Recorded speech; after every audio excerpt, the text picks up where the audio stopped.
pemilik saham. Kalau NU tidak diperankan, kerugian besar akibatnya seperti Orde Baru. Karena Orde Baru tidak menggunakan NU, tidak merangkul atau mengajak NU, krisis yang luar biasa. Karena ada bagian komponen bangsa yang besar yang tidak diajak ngomong. A'udzu billahi minasy syaithanir rajim. Laqad ja'akum rasulun min anfusikum azizun 'alaihi ma 'anittum harisun 'alaikum bil mu'minina raufur rahim. NU bukan mitra pemerintah, tapi NU adalah owner, pemilik negara ini, pemegang saham negara ini. Bukan sekedar mitra pemerintah, NU pemilik saham. Kalau NU tidak diperankan, kerugian besar akibatnya seperti Orde Baru. Karena Orde Baru tidak menggunakan NU, tidak merangkul atau mengajak NU, krisis yang luar biasa. Karena ada bagian komponen bangsa yang besar yang tidak diajak ngomong. Terjadi krisis yang luar biasa, krisis agama, krisis akhlak, krisis hukum, krisis politik, krisis moneter, krisis ekonomi, krisis pangan. Betul-betul. Pendatang muhajirin, ada muslim pribumi Ansor, ada lagi penduduk kota Yathrib orang Yahudi. 3 suku. Bani Qainuqa kerjaannya perajin emas, toko emas. Bani Quraidah petani, nanam kurma, nanam anggur. Bani Nadir pegawai, pekerja, pegawai, itu Bani Nadir. 3 suku pelarian dari Sinai. Bani Israel dikejar oleh Fir'aun, dipimpin oleh Nabi Musa, Nabi Harun, Nabi Yusha, lari dari Mesir, menyeberang Laut Merah sampai di gurun Sinai.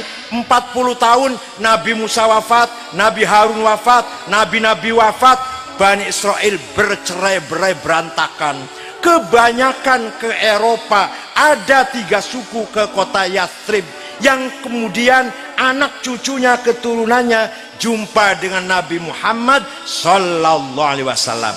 Maka kalau kiai baca tafsir, baca Quran, tafsir Jalalain, ya Bani Israel adhkuru ni'mat allati an'amtu alaikum, dan seterusnya, itu Bani Israel yang ada di Madinah, bukan Bani Israel yang ada di Amerika, bukan.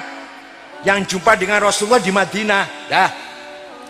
Artinya penduduk kota Yathrib majmuk, bineka, tidak satu macam. Ada pendatang, ada pribumi, ada non muslim. Kanjeng Nabi lajeng mengambil keputusan tegas, Bismillahirrahmanirrahim. Hadza kitabu Muhammad, ini ketetapan Muhammad. Al-muslimuna min Quraisy, orang Islam pendatang muhajirin, wal muslimuna min Yathrib, orang Islam pribumi Ansor, wal Yahud, dan orang Yahudi non muslim, waman tabi'ahum walahiqa bihim wajahada ma'hum, asalkan satu tujuan, satu cita-cita, satu garis perjuangannya, innahum ummatun wahidatun min dunin nas, sesungguhnya semua itu adalah satu umat.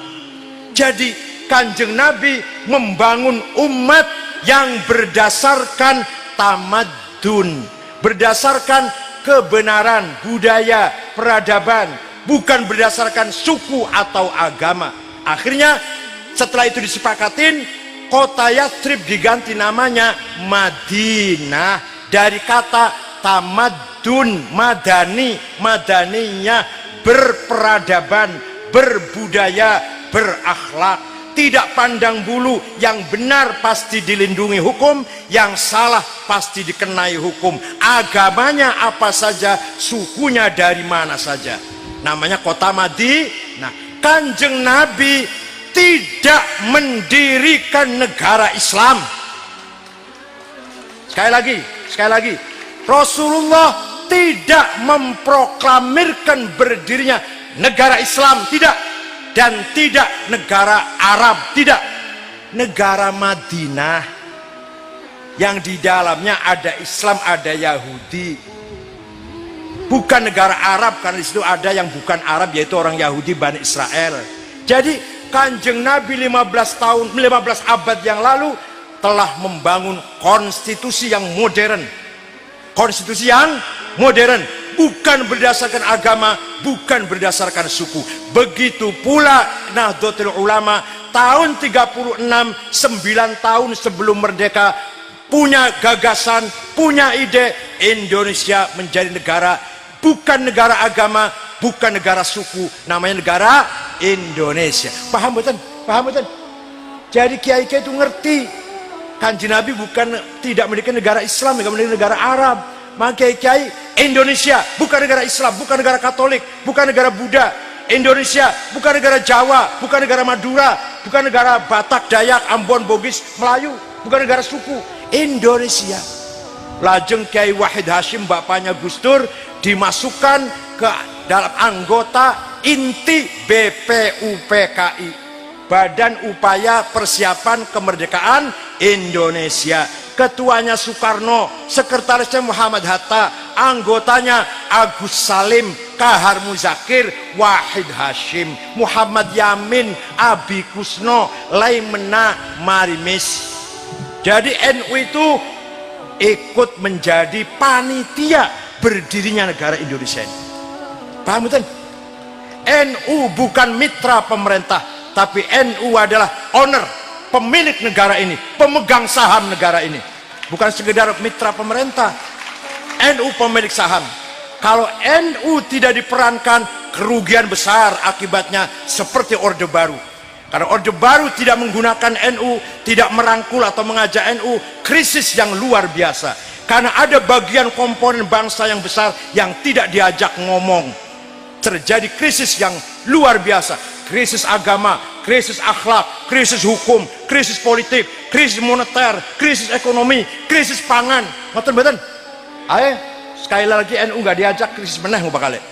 Dan alhamdulillah saya sudah membangun, ya bukan saya, kami rame-rame bersama-sama sudah membangun 8 universitas Nahdlatul Ulama di Cirebon, di Halmahera Maluku, Jepara tadinya Stainu menjadi UNU, Kesugihan Cilacap tadinya Stainu menjadi UNU, Sidoarjo, Kediri, dan Tuban. 8 perguruan tinggi alhamdulillah selama saya 3 tahun sudah berdiri.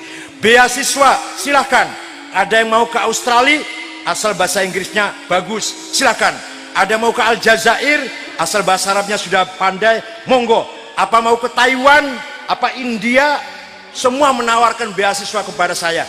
Silakan santri Sulaiman atau Trenggalek, semuanya Trenggalek. Kalau ada yang ingin ke Australia, monggo saya tunggu. Ingin ke Aljazair, ingin ke Sudan, itu yang Arab, atau Taiwan, syaratnya iso bahasa Cina. Atau ke India, bahasa Inggris India, itu 10. Kemarin saya mengirim Australia 70, ngirim ke Maroko 45, ke Amerika 5. Alhamdulillah sudah pada belajar ke sana. Nanti pulangnya kita tunggu akan menjadi calon-calon pemimpin NU yang berkualitas. Ilmunya bagus, penuh, akhlaknya karimah. Itulah akhlak ahli sunnah wal jamaah. Hadirin yang saya hormati, kesatuan dan persatuan negara Republik Indonesia yang telah dibangun oleh antara lain andil besar para ulama Nahdlatul Ulama harus kita jaga, harus kita pertahankan. Man laisalahu ard laisalahu tarikh, wa man laisalahu tarikh laisalahu dzakirah. Barang siapa tidak punya tanah air, maka tidak punya sejarah. Barang siapa tidak punya sejarah, akan dilupakan oleh generasi yang akan datang. Lupa, nggak punya sejarah. Kenapa Kanjeng Nabi pindah ke kota Yathrib? Ingin membangun tanah air, ingin memiliki tanah air. Kenapa Quran masih menceritakan Fir'aun walaupun cerita negatif? Karena Fir'aun punya tanah air. Kenapa kita masih mengingat sejarah Majapahit, Pajajaran, Sriwijaya, Singosari, Doho? Karena itu adalah raja-raja yang punya tanah air. Paham betul? Kenapa Yahudi mati-matian ingin kembali ke Palestina? Karena ingin kembali ke tanah airnya, leluhurnya. Kenapa suku Kurdi dilupakan? Ayo, suku Kurdi sekarang kita udah lupa. Pada suku Kurdi itu ada ulama besar namanya Sulaiman Al-Kurdi yang ngarang kitab Tahrir.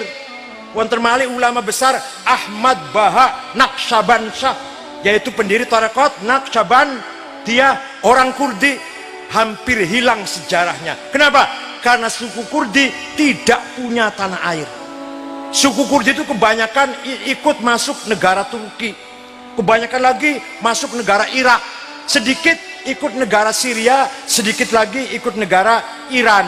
Jadi tidak punya negara sendiri, tidak punya tanah air sendiri, dilupakan oleh sejarah. Panjenengan kalau kepengin terus sejarahnya dibaca oleh cucu kita, keturunan-keturunan kita, maka tanah air Indonesia harus kita pertahankan. Malah menurut saya, menurut kulo, tanah air dulu baru agama. Tanah air dulu dikuatkan, dipertahankan, baru bicara agama. Apa artinya bicara agama kalau negara morat-marit? Kalau tanah air kita pecah, perang saudara misalkan, contoh Afghanistan, 100% penduduknya Islam, tapi morat-marit. Kapan berjuang Islam? Tidak mungkin berjuang Islam, wong perang saudara terus morat-marit. Negara Somali, Afrika Timur, bubar, negara Somali itu 100% beragama Islam, bubar negaranya, maka tidak bisa berbuat apa-apa untuk Islam. Paling-paling bisa nyandra kapal yang lewat, paling-paling yang dari Somali itu. Oleh karena itu Indonesia kita ini pertahankan dulu tanah air yang utuh, jangan sampai pecah. Baru kalau tanah air kita kuat, bangun madrasah, bangun pesantren, bangun majelis taklim, bangun yayasan pendidikan Islam, bangun perjuangan-perjuangan Islam, kan gitu. Jadi bicara Islam dulu apa tanah air dulu? Tanah air dulu, negara kita dulu kita pertahankan, baru kita bicara Islam. Ada sementara saudara-saudara kita organisasi Islam lain bicaranya Islam terus, gak pernah bicara tanah air. Itu mau berjuang Islam di atas laut apa di atas angin? Kalau kita berjuang di mana? Di atas tanah. Paham betul? Kita berjuangnya di mana? Di atas tanah. Bangun masjid di mana? Di atas. Bangun madrasah, pesantren, lembaga pendidikan, yayasan di mana? Di atas tanah. Maka tanah harus diselamatkan. Jangan sampai tercabik-cabik, jangan sampai perang saudara, jangan sampai keutuhan NKRI terganggu, terusik. Maka kalau tanah air kita NKRI kuat, mari kita berjuang Islam di atas tanah air, di atas negara yang kuat itu. Itu nanti Islamnya akan baik dan akan kuat juga.